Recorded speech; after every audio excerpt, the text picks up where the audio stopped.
네, 미국 시간으로 6월 1일 바로 오늘이죠. 양적 긴축을 추진한 첫날인데요. 증시를 비롯한 금융시장이 어떻게 움직였는지 관심이 모아지고 있습니다. 그래서 오늘은 이를 알아보는 시간 마련해봤습니다. 한국경제신문 한상춘 논설위원 나오셨어요. 어서 오세요. 네, 안녕하십니까? 네, 오늘이 바로 양적 긴축 첫날이었습니다. 흐름 어떻게 나타났을까요? 네, 평가가 많이 나왔었겠죠. 아무래도 이 양적 완화 정책, 양적 긴축 정책은 출구 전략의 마지막 정책이고 가장 강도 있는 대책이기 때문에 첫날의 시장 움직임이 어떻게 나타났을까 하는 이 측면인데요. 사실 그 증시 흐름에서 보면은 월 그 의사락 발표 후에 비교적 좋은 흐름이 이렇게 지속돼 왔지 않습니까? 오늘 양적 긴축의 첫날인데요. 대체로 보면 월가 평가는 3대 지수가 저렇게 떨어지긴 했어도 사실 그 양적 긴축의 어떤 강도라든가 영향에 과거의 영향으로 볼 때에는 대혼란은 없었다 이렇게 평가가 지배적이다 이렇게 됐습니다. 그렇지만은 이 방송을 통해서 누누이 말씀드립니다는 7월 말 시청자 여러분 아시겠습니다만 2분기에 미국 경제 성장률이 발표될 때까지는 워버링 마켓 이래서 왔다리 갔다리 하는 이런 워버링 마켓이 지속된다 하는 이 점을 참조하실 필요가 있고요. 오늘 개인적으로는 미국 시장의 움직임이 비교적 괜찮았다 이렇게 평가할 수가 있습니다. 왜냐하면 시청자 여러분 지난 주말에 바이든과 앨런과 파월 간에 미국에서 보면 최고 통수권자와 재정정책 그다음에 통화정책의 수장 간에 사실 그 모임이 있었지 않습니까? 이 자체가 사실 미국 경제가 굉장히 어려운 상황이 아닌가 하는 이런 시그널을 줄 수가 있거든요. 이렇게 세 사람이 이렇게 같이 모이는 경우가 아주 이례적인 현상입니다. 결과적으로 보면 앨런 장관이 결국 작년부터 인플레에 대한 경로를 잘못 추적했다 하는 이 부분에 대해서 사실 그 공식적으로 언급을 했었고요. 이것이 결과적으로 보면 지금의 상황에 대해서 미국의 경제정책 대응이 쉽지만은 않지 않느냐 하는 이런 쪽에 뭘가에 비쳤다고 보겠습니다. 또 한 가지는 미국의 그 인플레 문제에 대해서 가장 매파적 상향을 한 사람이 세인트루이스의 블러도 총재 아니겠습니까? 페드가 신뢰 손상을 가했다. 오늘 그 얘기 나왔죠. 그런 측면에서 이렇게 정책 대응적인 측면 또 역사적으로 보면 페드의 신뢰가 가장 이렇게 세계적으로 보면 가장 높은데요. 두 부분이 손상간 거를 이렇게 스스로 인정한 거를 제외하고는 그거를 여건을 감안해 볼 때는 오늘 증시 흐름이 비교적 괜찮았다 이렇게 평가해 볼 수가 있습니다. 그래서 월가에서는 오늘도 우리 캐스터분께서 다이먼 JP 모건 회장이라든가 페드의 그 경기 진단 보고서 베이지 보고서 이런 쪽에서 미국 경제가 공식적으로 이렇게 침체 기미가 보인다 내지는 굉장히 혼란 상태에 보인다 하는 이 점을 감안한다 하더라도 미국 증시가 괜찮았다 이렇게 보겠습니다. 어쨌든 월가에서 보면 지난 주말 우리가 쉬는 기간에 미국의 그 인플레 피크아웃 논쟁 그다음에 경기 침체 논쟁은 지속되어 있는 상태고요. 시청자 여러분 오늘 환율 움직임이 굉장히 관심이 될 거 이렇게 보이는데요. 원달러 환율은 어차피 오늘은 올라갈 수밖에 없습니다. 왜냐하면 양적 긴축의 첫날이거든요. 그리고 월초 우리 내부적으로 보면 수익 결제 물량이 좀 있습니다. 그런 상태에서는 한 1250원대, 이게 1230원대에 가다가 1250원대로 근접하지 않겠나 이렇게 보고 있습니다.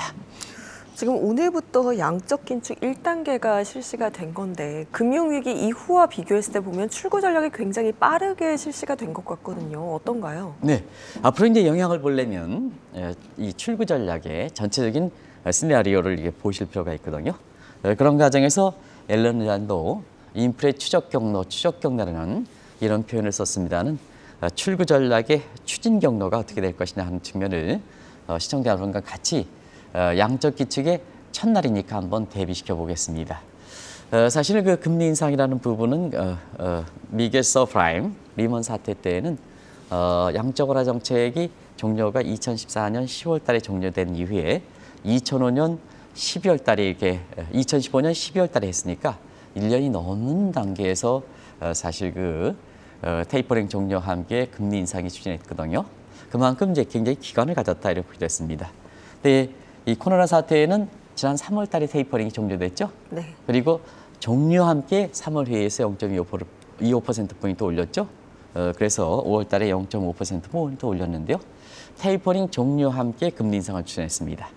그렇다면 이제 마지막 단계는 양적 긴축을 한번 보겠습니다.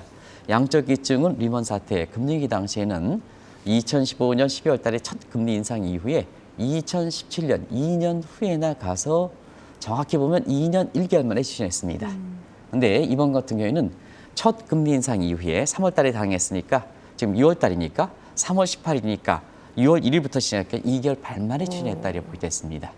굉장히 이런 거를 보면 왜 이렇게 빨라지는가를 아실 수가 있는데요. 그러면 규모적인 측면을 한번 보겠습니다. 규모적 면.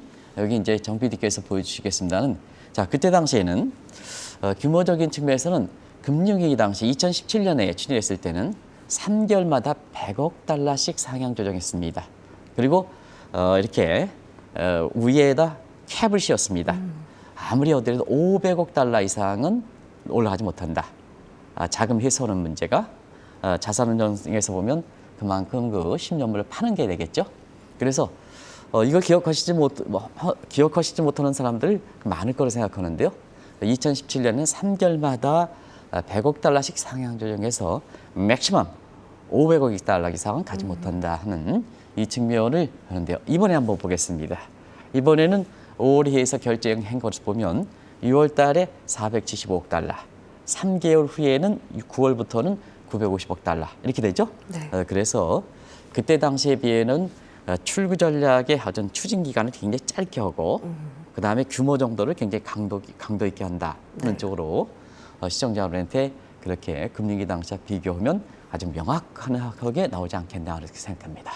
그런데 이번 출구 전략이 금융위기 이후보다 이렇게 더욱더 빨리 추진되는 이유는 뭔가요? 네, 금융위기 당시의 출구 전략이 소프트 엑스 스트레치지 해서 우리가 하는 영착륙 출구 전략이랄까요? 네. 근데 이번에 같은 경우에는 스트롱 엑스 스트레치지 해서 이 경착륙에 해당되는 출구 전략이다 이렇게 비교해 볼 수가 있겠는데요.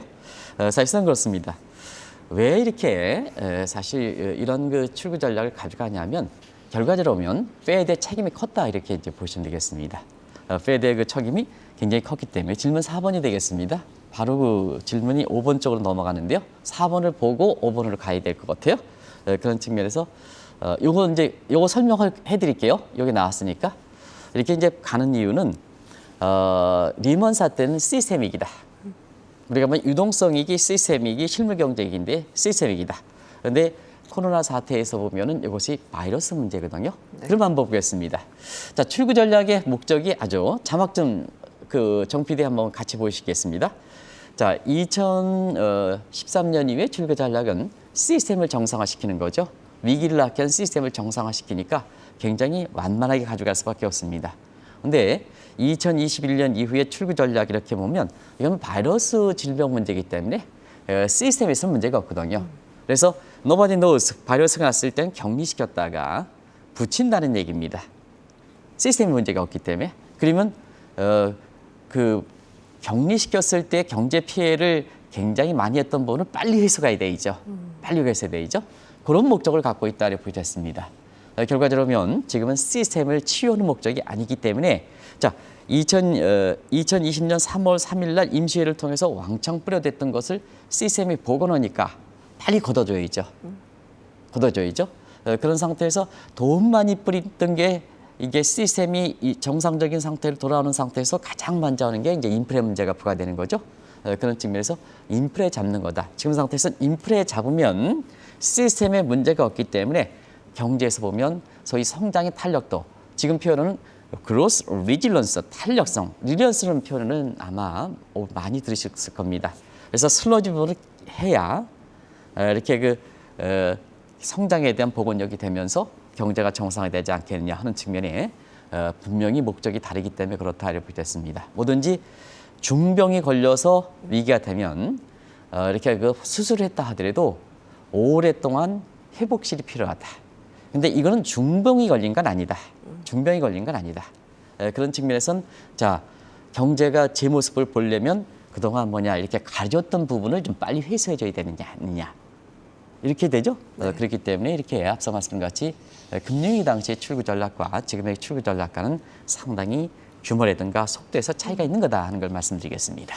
네, 이렇게 계획대로 양적 긴축이 추진이 되고 있지만 연준 입장에서는 또 지금부터 새로운 고민이 시작이 될 것 같습니다. 어떤 상황인가요? 고민이 많기 때문에 바이든 대통령과 앨런과 그 파월 의장이 같이 네. 같이 이렇게 모인 거 아니겠습니까? 그래서 최고 통수권자가 미국 같은 경우에는 신뢰를 존중하는 이런 측면에서 파월 의장과 같이 만나는 것은 아주 이례적인 현상이거든요. 이게 한번 보겠습니다. 바이든 대통령이 파월 의장을 존중한다, 페드의 독립성을 보장한다 하는 쪽에 얘기가 못을 박았어도 사실 월가에서 보면 오히려 그것이 간접적인 압력이다 하는, 왜 바이든 대통령이 파월 의장과 만나느냐, 진짜 독립성을 존중한다면 이런 쪽에 얘기들이 나오거든요. 물론 이전에 그 트럼프 대통령 시절에 사실 파월 의장의 파월은 트럼프 인사거든요. 네. 그래서 간섭을 했던 대비적 측면에서 나는 바이든 대통령, 나 입장은 트럼프와 다르다 하는 입장이지만 실질적으로 중간 선거를 앞두고 있는 상태에서는 당신이 왜 이렇게 파월 의장을 만나느냐 하는 입장이거든요. 그것이 고민사항을 얘기하는 거다 이렇게 됐습니다. 그런 과정에서 왜 파월이 저렇게 고민을 할까, 페드가 고민할까? 뭐 시청자 여러분, 오늘도 블러드가 총재가 얘기했습니다는 인플레 진단 실패다. 그래서 신뢰가 떨어졌기 때문에 그렇다. 그래서 지금 상황에서는 페드라든가 파월 의장이 혼자서 극복하기는 어렵다. 여기에 통수권자가 들어오는 거고 경제 컨설턴트인 제니 옐런이 들어오는 거다. 이렇게 보시면 되겠습니다. 그런 측면에서는 지금 파월 의장과 페드의 고민은 뭐냐? 그게 바로 지금 트릴레마다 이렇게 보였습니다. 트릴레마. 그런데 시청자 여러분 저겠죠? 근데 오늘 우리 캐스터분께서 가장 중요한 하나의 진단을 내려준 것이 뭐냐면 페드의 경기 진단 보고서에는 매지북에서 경기 침체 징후가 보인다. 이 점입니다. 그럼 시청자 여러분, 지금 상태에서는 뭐냐? 페드 입장에서는 금리라는 변수를 물가만 잡기 위해서 금리를 올려 경기가 침체되는데 경기 떨어져. 고민. 그다음에 지금 상태에서 경기 진단상에서 보면은 경기가 둔화돼. 금리 내려 물가 올라가. 이게 이제 트릴레마입니다. 어떤 분은 이제 트릴레마 이렇게 하니까 굉장히 어려운 용어다 하지만 지금 이렇게 딱 이렇게 나오지 않습니까? 페드의 고민 사항이다 이렇게 됐습니다. 그래서 왜 출구 전략을 왜 정책적으로 테이퍼링 종료와 함께 금리 인상되고 양적 긴축이 이게 혼합해서 가져가느냐?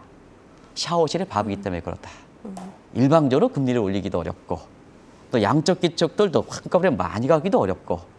그러니까 샤워실에 내 문대에 맞게끔 지금 자꾸 틀었다가 맞았다 이러지 않습니까? 그런 상태에서 지금은 금리 인상과 그다음에 단계별 양적 긴축을 가져가는 거다. 이 또한 확신성 있게 효과가 있을 것이냐 하는 측면은 이후에 지켜봐야 된다 하는 것을 말씀드리겠습니다.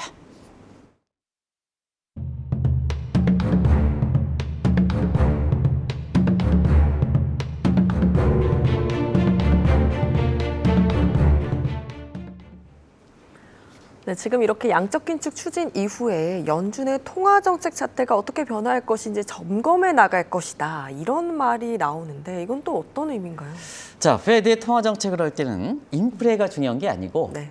사실 여러 가지 통화 정책의 잣대가 되는 이런 이론적 근거들이 있거든요. 그게 실업률과 인플레 간의 역관계에 해당되는 필립스 곡선. 그림 이제 한번 보겠습니다. 시청자 여러분, 오늘 양적 긴축이 첫 추진한 후에 미국의 국채 금리가 많이 올랐습니다. 그러면 장단기 금리일 때는 기준금리가 오를 때는 단기금리 2년물이 오르지만 양적 긴축이 들을 때는 대체적폐에서 자산에서 매각해버리거든요. 그러면 채권의 시장에서 보면 채권 공급 물량이 그만큼 증가되겠죠. 그럼 채권 공급 물량이 증가되면 채권 가격이 떨어지고 시장금리, 10년물 금리가 올라간단 말이에요. 그러면 한번 보겠습니다.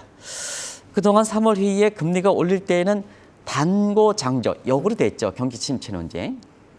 그러면 지금은 양적 긴축을 빨리 추진하니까 단기물에 비해서 장기물이 정상화됐습니다.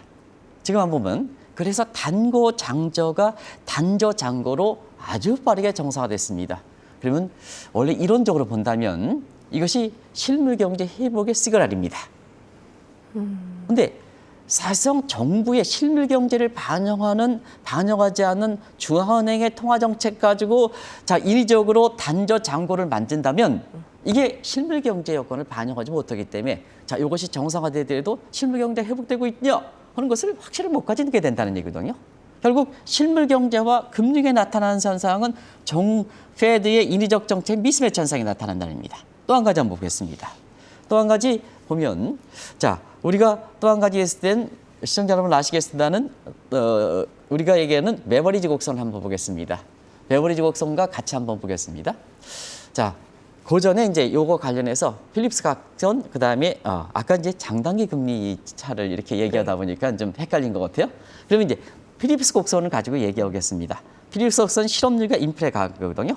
자, 그러면 지금 실업률 낮추죠? 그러면 인플레 낮추죠? 그럼 실업률 증가합니다. 그러면 자, 필립스 곡선에서 실업률 낮추고 인플레 낮추고 실업률을 증가시키면 이 역관계가 됐으면 이게 정상이냐, 실물 경제를 반영하는 거냐 하는 측면에서 또 하나의 퀘스천이거든요. 그리고 베버리지 곡선을 한번 보겠습니다. 베버리지 곡선 구인율 대비해서 실업률이거든요. 이것도 사실 정부 당국에서 이렇게 인위적으로 양적 긴축하면 이 부분은 좀 구인율을 낮춰준다 하더라도 실업률이 증가하면 정상적인 상태냐. 이게 결국은 실물과 급격한 출구 전략에 의해서 금융의 가격 변수와 간의 또 물가 지표 간의 미스매치가 더 심화된다는 얘기입니다. 그러면 페드 입장에서 어떻게 판단해야 되느냐 하는 측면이거든요. 그래서 이런 얘기가 나오는 거다 이렇게 됐습니다. 결과적으로 보면 이 세 가지 이론적 근거가 되는 이 부분이 확신이 있기 전에는 앞서 말씀같이 계속해서 페드에 고민이 되고 그것이 어느 쪽이 강조가 되느냐에 따라서 시장의 움직임이 달라질 거다 이렇게 보시면 되겠습니다.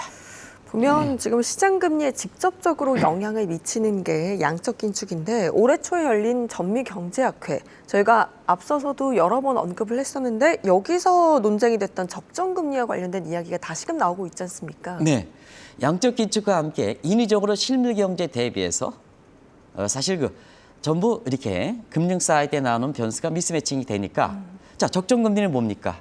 적정 금리는 실물 경제를 반영하는 가장 최적의 금리지 않습니까? 네. 그리고 중립금리라는 건 뭐냐? 나중에 말씀드리겠으면 실물 경제에 영향을 주지 않는 금리지 않습니까?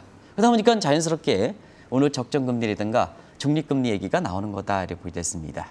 자, 실물 경제를 반영하지 못하는 금리 현상이라는 얘기죠. 그런 측면에서 적정금리는 뭘까 하는 것을 말씀드리겠습니다. 적정금리는 아시겠습니다. 실물 경제 지금의 여건에 맞춰서 가장 이렇게 이렇게 적합한 금리다 이렇게 보게 됐습니다. 추진하는 방식은 퓨처 이퀘이션 방식. 다들 뭐 시청자 여러분 아시겠습니다. MV는 이퀄 PT라는 화폐 순환설에서 이 T에 대해서 이렇게 전미분해서 증가할 개념하면 여기에 나오게 됐죠. 이런 측의 퓨처 이퀘이션 방식이 있고요. 그다음에 많이 들어보셨죠. 테일러 준칙 방식. 이건 정책 의지라든가 목표가 반영된 금리 수준이다. 그리고 최적 통제 정책 해서 이런 쪽에 있었습니다. 나름대로 이제 요걸 좀 다 설명을 못 드리겠습니다. 딱 두들기면 다 인터넷에 다 나옵니다. 그러다 보니까 전부 이런 것은 자율성을 많이 감화된 거죠. 그러면 금리와 같은 중요한 변수를 페드에 저렇게 하고 무슨 뭐처럼 블러드 총재가 신뢰를 믿을 수 없다 하는 저게 맡길 수가 있겠습니까?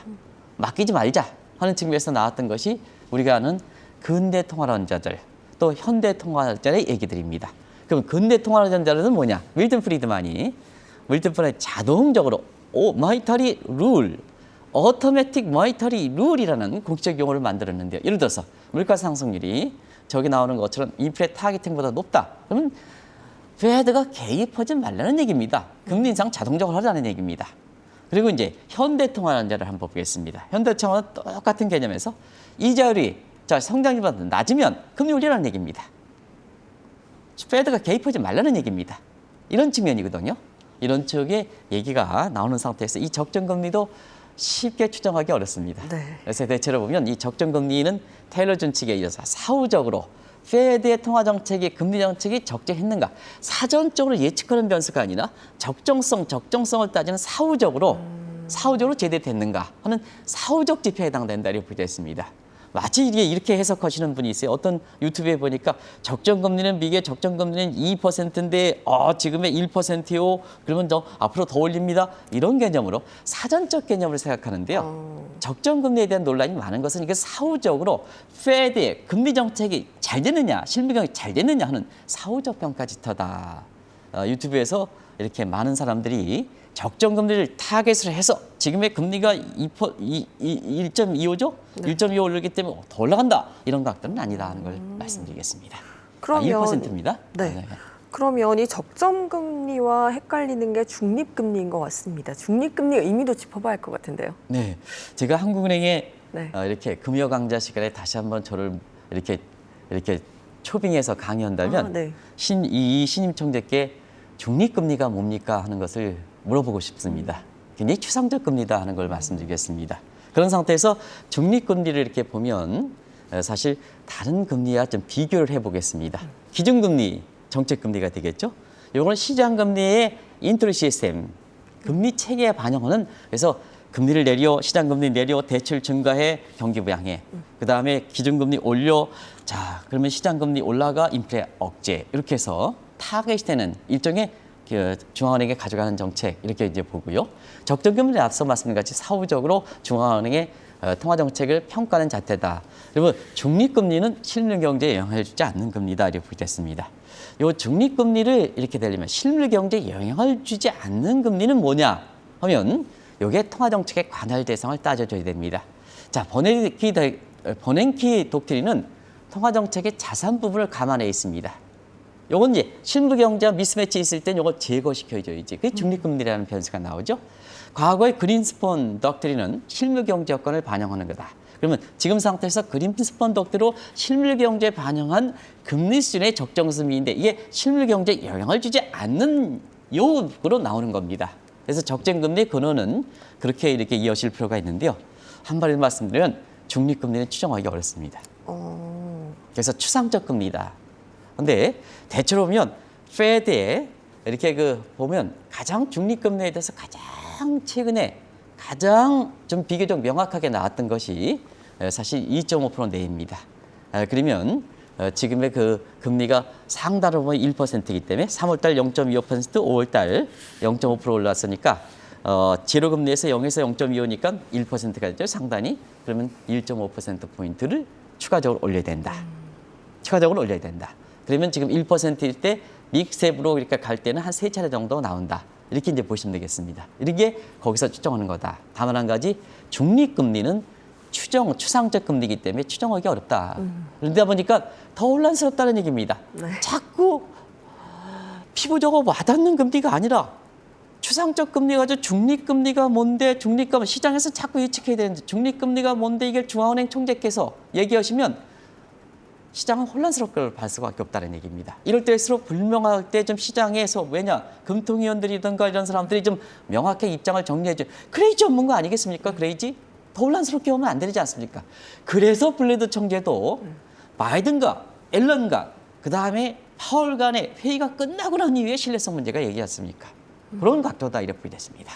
근데 지금 이런 양적 긴축 추진으로 인해서 미국보다 신흥국이 더 위기라고 하더라고요. 이미 자금 이탈이 상당히 진행되고 있잖아요. 네, 이 문제를 이제 그동안 누차게 말씀드렸기 때문에 네. 지금은 취약 신흥국 중심으로 해서 이제는 테이퍼 텐트림, 양적 긴축일 때는 보통 테이퍼 텐트림이 나오는 겁니다. 네. 그래서 취약 신흥국을 대상으로 해서 자금 이탈 문제가 본격화될 것이다. 우리는 취약 신흥국이다 그렇지 않다 하는 것을 말씀드릴게요. 신흥국도 차별화가 많기 때문에 그런 문제는 나중에 시간을 가서 지금 시간이 다 됐기 때문에 오늘 이론적 부분 하다 보니까 그러니까요. 제가 설명을 좀 잘 못하기 때문에 시간이 많이 경과한 것 같습니다. 나중에 시간이 갔을 때 이 네. 문제를 좀 더 자세하게 말씀드리겠습니다. 네, 오늘 이렇게 양적 긴축 첫날 시장과 금융시장의 반응은 어땠는지 그리고 앞으로의 변화와 또 영향까지 짚어봤습니다. 한국경제신문 한상준 논설위원이셨어요. 고맙습니다. 네, 고맙습니다.